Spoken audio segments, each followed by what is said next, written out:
Hey y'all, what's up? Welcome back to my channel. I have had a ton of people ask me what my shoulder workout routine is like. So here's exactly what I do along with some tips and tricks. So for those of you who just want to know what the routine is, it's an overhead barbell press, dumbbell press, lateral raises, and side raises. So before I deep dive into each individual workout, I do want to know, I think a lot of people, including myself, did not know how to lift with my shoulders. I never really realized that I was lifting with my arms and my forearms versus my actual shoulder. So here's what I mean when I say lifting with your arms. If I told you to copy this movement, do it a few times so you know what it feels like, and then I said do that exact same movement except only lift with your shoulders. It looks exactly the same, but it feels completely different. Now here's an example of lifting with your forearm. I've never really heard anyone talk about this, but I find myself doing it all the time. Like I have to consciously tell myself not to do it. I really notice if I'm like death gripping a dumbbell or barbell or whatever it is, my forearms are actually taking over versus my shoulder.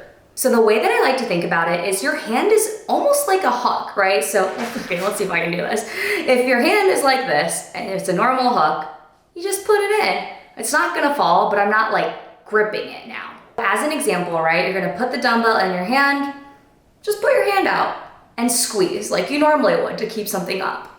All right, take that, feel that, let it all soak in. Now you're gonna do the exact same thing, put the dumbbell up, except this time, don't grip into the dumbbell. Just kind of let it sit in your hand. So you're not gripping down, but it's still not gonna fall. Now feel that difference. For me, I feel it a ton in my shoulder right now because I'm very, very sore.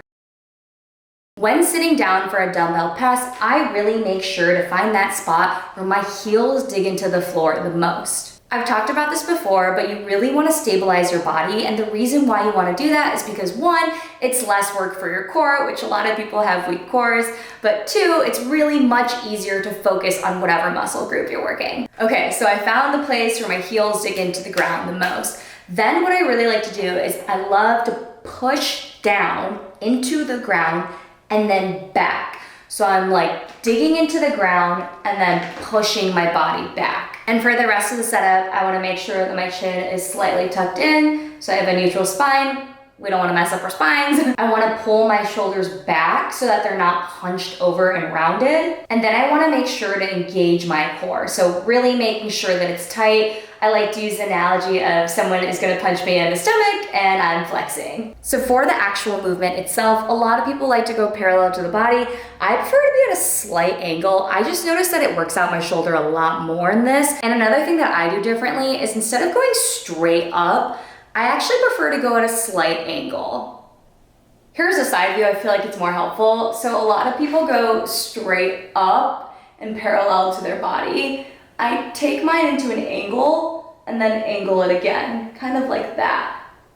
Another huge thing that I notice is when I am doing this movement, I tend not to go all the way up to the point where I'm kind of shrugging, because if I do that, my traps completely take over. So for me personally, I like to do single dumbbell presses, which just means I'm doing one arm at a time. And the reason why I like to do that is because honestly, I am just terrified I'm gonna drop it on my face. And so for me, when I do two, once it starts to hurt, I kind of give up, only because I'm terrified it's gonna fall. Also, for single dumbbell presses, you can easily put it up, even if it's heavy, which I always appreciate.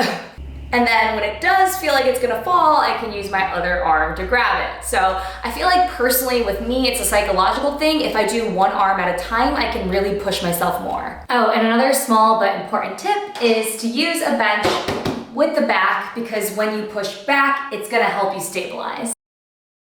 So the setup for lateral raises and side raises are pretty much the same, right? You wanna have your feet around shoulder width apart, and then you wanna find that area where your heels dig into the ground the most, AKA when you're the most stable. Then you're gonna bend your knees a little bit, right? Engage your core so your pelvis and spine is all neutral.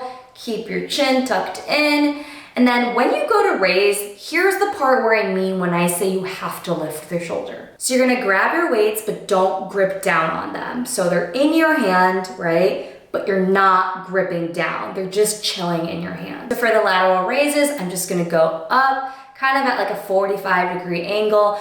And again, I'm not gripping with my hands and I'm lifting with my shoulder. And when you're going up, you kind of want to be pushing out as if you're about to like someone away. I personally don't like to use a lot of weight when I do these. I prefer 5s or 10s. And the reason is because I think lateral raises are a really, really good start to understanding negatives, which is like a fancy fitness term of saying like, if you put the barbell, dumbbell up, it wants to go down, right? And so a lot of times we just let it go down. But if you're fighting the negative, you want to be fighting it up while it's going down so you still feel that burn and you're using your muscles. So right, we're up, we pushed out, we used our shoulders, we're not gripping, and as it's going down, kind of push against what gravity is doing to keep it up. For side raises, I see a lot of people using their whole arm. I personally don't because again, my traps tend to take over. So I keep my arms bent, but just go to the side.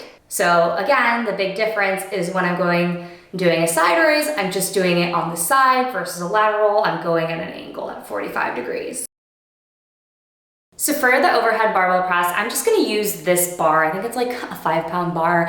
But the reason why I'm doing it is because I am still suffering from my hip injury from 8 months ago. It's gotten better to the point where I can work out in the last month, but it's not good enough to hold even 45 pounds above my head. Okay, so when you're starting with the overhead barbell press, the biggest thing that I notice is where I put my hands matter. So if I put my hands out towards this way, I can feel it more in my triceps. If I put it closer, I notice I feel it more on my chest. So I like to put mine around shoulder width apart. If you put the bar down and your thumbs bump into the side of your thighs, for me, that's where shoulder width apart is.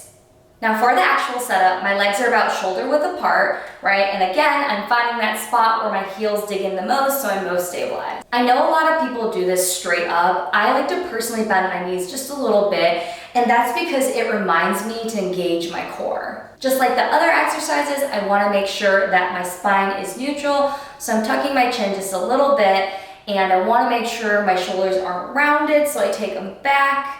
I want to make sure my core is engaged as if someone is punching me. I like to start around my chin, like right below my chin, and then you want to push up with just your shoulders. One of the biggest things that I really pay attention